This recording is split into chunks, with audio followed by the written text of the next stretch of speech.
ಸಾಸಿವೆ ಜೀರಿಗೆ ಹಾಕ್ಕೊಂಡು ಸ್ವಲ್ಪ ಕರ್ಬೇವಿನ ಸೊಪ್ಪು ಆಮೇಲೆ ಬೆಳ್ಳುಳ್ಳಿ ಆಮೇಲೆ ಒಣಮೆಣಸಿನ್ಕಾಯಿ ಒಂದನ್ನು ಹಾಕಿಬಿಟ್ಟು ಫ್ರೈ ಮಾಡಬೇಕಾಗತ್ತೆ.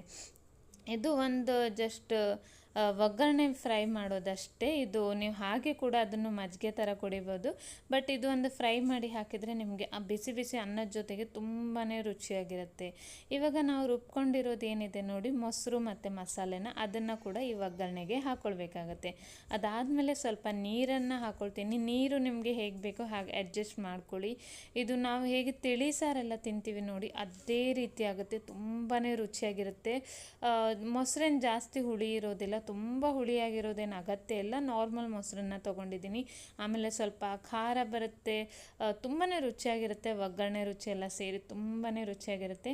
ಇದಕ್ಕೆ ಸ್ವಲ್ಪ ಕೊತ್ತಂಬರಿ ಸೊಪ್ಪು ಉಪ್ಪನ್ನು ಹಾಕ್ಕೊಂಡು ಒಂದು ಕುದಿ ಬಂದರೆ ಸಾಕಾಗುತ್ತೆ, ರೆಡಿಯಾಗಿಬಿಡುತ್ತೆ. ಇದು ನಿಮ್ಮ ಮಜ್ಜಿಗೆ ಸಾರು